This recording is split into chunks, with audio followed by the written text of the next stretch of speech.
From a small and sleepy settlement along the banks of Buffalo Bayou in 1937, Houston is currently the fourth largest city in America and home to one of the strongest economies in the state, the United States, and the world.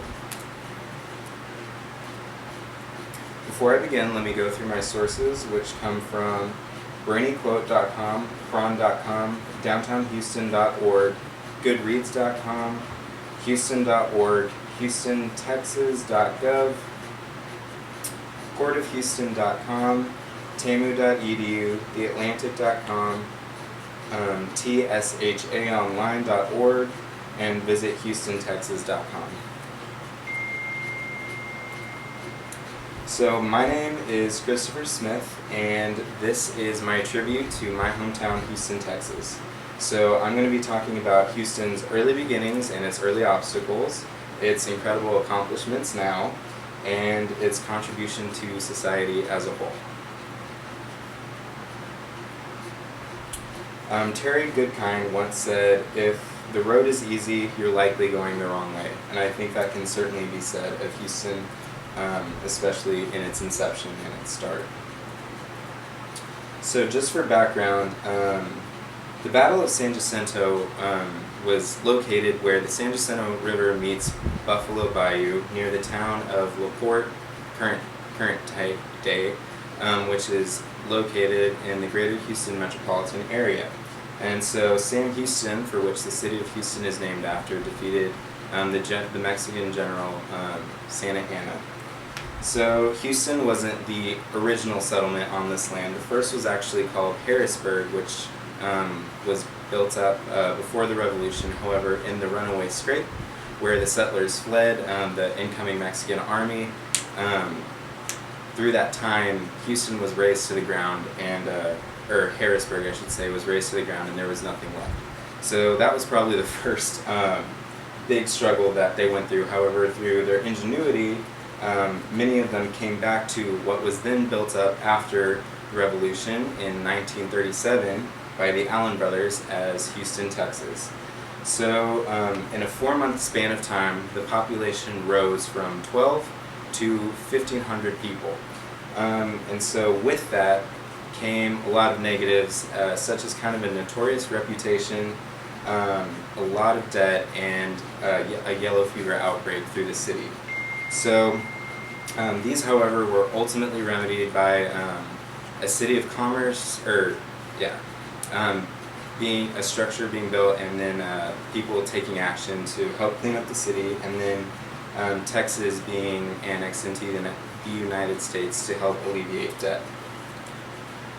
So now that you've heard the background and early history of how Houston overcame its early obstacles, let's move into how this city has risen to accomplish what it has in modern times. So firstly, Houston's art and culture scene is pretty significant. We have 6 big venues and countless smaller ones, and 9 major theater organizations or companies, if you will, and of course smaller ones as well. Surprisingly, Houston has one of the larger and most comprehensive permanent performance arts scenes that exist. We have a permanent ballet, we have a permanent opera, we have numerous permanent theater companies, and a permanent symphony as well. And that's pretty rare even for big cities. So, and lastly, the museum district accommodates 8 million guests per year. So in terms of diversity, Houston is number 1. We are the most diverse metropolitan area in the entire United States of America. Over 90 languages are spoken, and countless countries from all over the world and every continent except Antarctica are represented here. So Houston's business environment is probably one of its biggest accomplishments in that it houses most of the energy companies in the United States. Most of them are headquartered here, and our economy is very closely tied to them as well.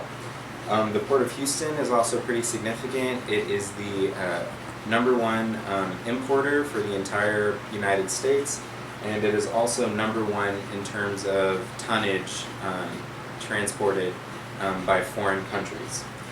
And lastly, the medical center helps millions of patients a year and employs over 70,000 healthcare professionals as well. And there are numerous research hospitals and medical schools that help collaborate for medical advancement. So Houston has accomplished much and provides a great quality of life for its residents and has provided me with a balanced upbringing, for which I am grateful. So lastly, Houston's benefit to society. I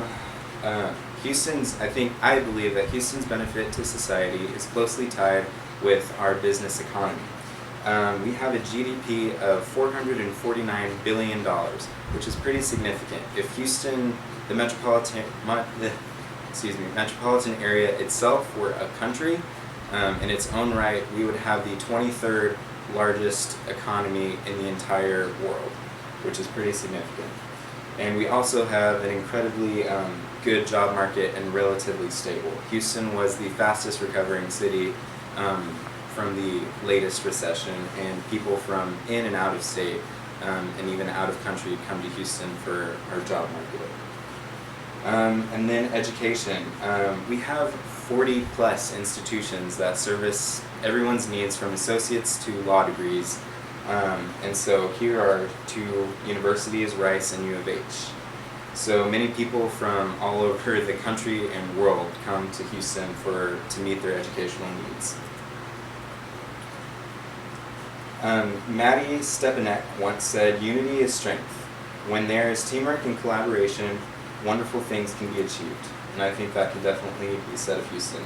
So to summarize, I spoke about Houston's early history and initial obstacles, its amazing and varying accomplishments, and its benefit to society as a whole.